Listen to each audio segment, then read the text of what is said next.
সাত দফা দাবি আদায়ের লক্ষ্যে টানা অষ্টম দিনের মতো শহীদ মিনারে অবস্থান কর্মসূচি পালন করছেন সারা বাংলাদেশ থেকে আগত ৮০টি পল্লী বিদ্যুৎ প্রতিষ্ঠানের কর্মচারী কর্মকর্তাবৃন্দ।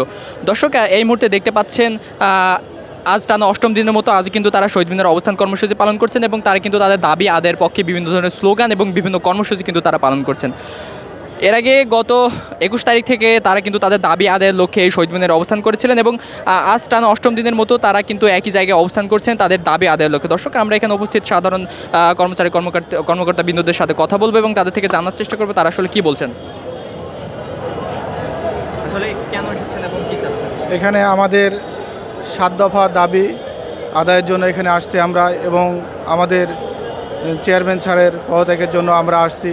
আমাদের যে সকল চুক্তিভিত্তিক লাইন শ্রমিক ও মিটার রিডার কাম মেসেঞ্জার ভাইরা আছে তাদের নিয়মিত করার জন্য আসছি, এবং আমাদের যে সকল স্যারেরা চাকরিচ্যুত হয়েছে তাদের চাকরি ফিরে পাওয়ার জন্য আমরা এখানে আসছি। আমাদের দাবি প্রধান উপদেষ্টার কাছে আমরা আবেদন করছি এবং অকুলতা করতেছি যে আমাদের দাবি অতি সত্ত্বই যেন তারা মেনে নেয় এবং আমরা কাজের মানুষ, আমরা যেন সেই কাজে যেন ফিরে যেতে পারি, সেই সুযোগ যেন আমাদেরকে করে দেয়। আমরা বৈষম্য শিকার হইতেছি, আমাদের নিম্নমানের মালামাল দেয় এবং একই প্রতিষ্ঠান একই সিস্টেম, সেখানে বিভিন্ন ধরনের যেরকম এখানে আছে লাইন শ্রমিক, কাজ নাই, মজুরি নাই, এবং আছে নিয়মিত লাইনম্যান গ্রেড 1, তারা একই কাজ করে, একই সার্ভিস দেয়, তারা দিনরাত ২৪ ঘন্টা একই কাজ করে তাদের সঙ্গে, অথচ তারা ডেলি বেসিকের চাকরি করে, তাদের নেই কোনো ভাতা, তারা অতিশত কাজ করতে যায়, মৃত্যুবরণ করে, এবং অনেক সময় তারা ঝুঁকিপূর্ণ কাজ করে, তাদের কোনো ভবিষ্যৎ নেই। এবং আবারও বলছি যে আমাদের ৭ দফা দাবি এটা নিয়ে আমরা বিজয় নিয়ে আমরা ঘরে ফিরব, এবং আমাদের যে সকল চুক্তিভিত্তিক ভাইরা আছে সকলকে নিয়মিত করা হোক, এবং আমাদের যে সকল ছাত্রদেরকে চাকরি থেকে যুক্ত করা হয়েছে তাদেরকে অবিলম্বে চাকরি ফেরত দেওয়া হোক, এটাই আমাদের দাবি। আমাদের দাবি কেন মেনে নেওয়া হচ্ছে না? একটা মধ্যস্বত্বভোগী সংস্থা যেটা আরইবি স্বৈরাচারীভাবে ওরা কেন দাবি মেনে নিচ্ছে না? কেন আপামর জনতার সাথে ১৪ কোটি জনতার সাথে তারা কেনই এরকম ব্যবহার করছে? একমাত্র তারা তাদের ব্যক্তিগত স্বার্থ হাসিল করছে না কি করছে সেটা তাদের কাছেই আপনাদের জানা উচিত, তাদের মন্তব্য নেওয়া উচিত। দর্শক, এখানে উপস্থিত পল্লী বিদ্যুৎ কর্মচারীরা যেমনটি বলছেন যে তাদের এই দাবি মেনে না নেওয়া হলে তারা কিন্তু এখান থেকে প্রস্থান করবে না, তাদের দাবির পক্ষে কিন্তু তারা বিভিন্ন যুক্তি দিচ্ছেন এবং তারা বলছেন যত দ্রুত সম্ভব তাদের এই দাবি মেনে নেওয়া হোক, না হলে তারা কিন্তু এখান থেকে প্রস্থান করবে না। দর্শক, আমরা একটু কথা বলার চেষ্টা করব, আসলে কিসের দাবিতে এসেছেন এবং আপনাদের দাবি কেন মেনে নেওয়া? এখানে আমরা আমাদের পিবিএস এবং আরইবি দুইটা প্রতিষ্ঠানের মধ্যে অনেক বেশি বৈষম্য আছে, সেই বৈষম্য দূরকরণ এবং উন্নত গ্রাহক সেবার জন্য আমরা এখানে উপস্থিত হয়েছি।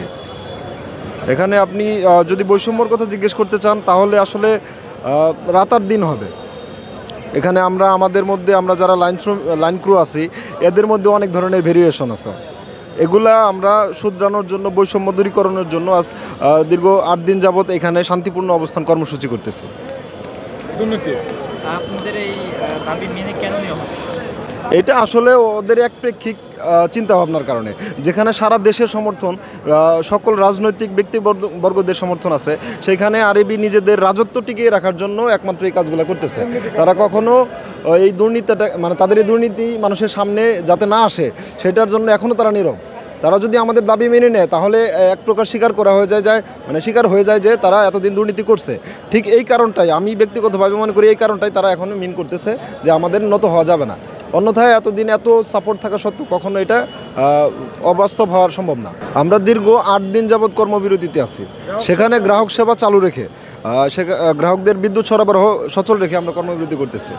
এই আন্দোলন আজকের না, এই আন্দোলন আমাদের শুরু হয়েছে দীর্ঘ 5 বছর আগে থেকে। বিগত সরকারের আমলেও আমরা এই আন্দোলন করেছি।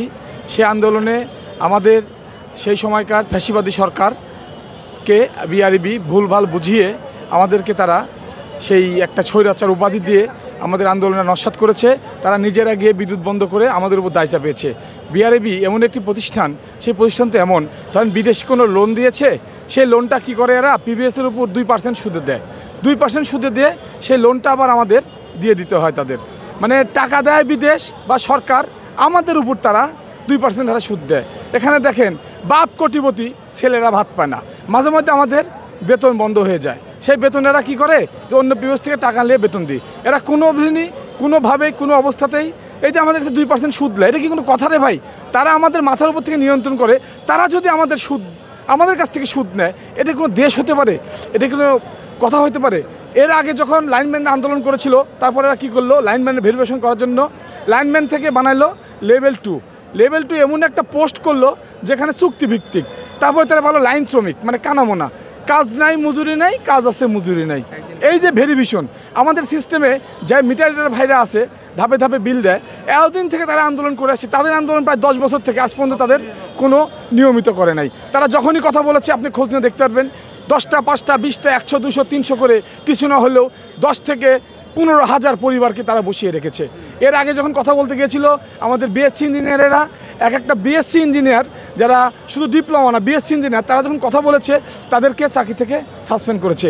তারা আজকে দুর্বিষহ জীবনযাপন করছে। তাদের বিরুদ্ধে কথা বলতে গেলেই আজকে আমরা এই লাঞ্ছনার শিকার হই।